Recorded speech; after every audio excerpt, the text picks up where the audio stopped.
Our tire inflation system light, warning light, is not working, and here we are supposed to receive 12 volts coming through the switch, and when the pressure goes lower the switch is closing and 12 volts supply going back to the light in the front of the reefer.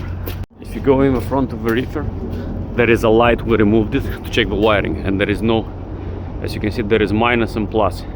The ground coming from the front of a trailer and 12 volt supply going from the blue line all the way to the back, going to the switch on the tire inflation system and coming back all the way to the light.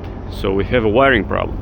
I removed the socket, and as you can see, PVC control cable 075 ROX. This is the main wire, and this is coming from the blue line. One second, let me show you.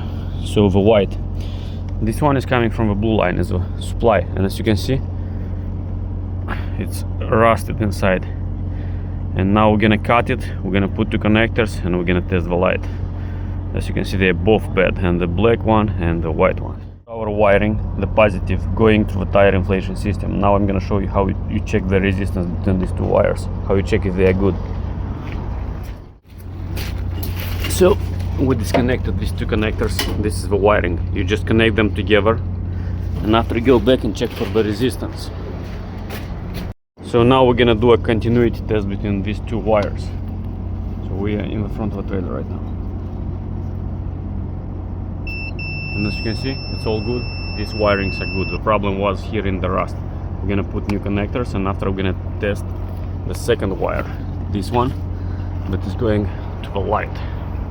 One more time, this is how it works. This is the blue line, the positive 12 volts coming here, going all the way toward the tire inflation, coming back, and through this wire, the black one, is going positive to the light, and ground is coming from the socket. The main wire that is coming from the front of the trailer is good. We're gonna connect it back to the tire inflation system to these two connectors. The problem with the positive coming from the tire inflation and going to the light as well. As you can see, we have continuity right now, and now we're gonna check the ground as well.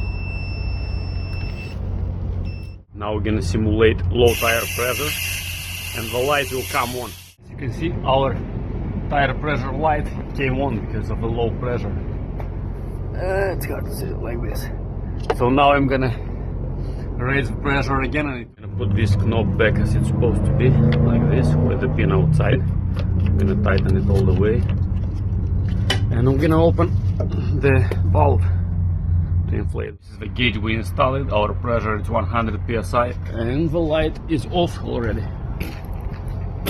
As you can see, the light for the tire pressure went off. Everything is working now.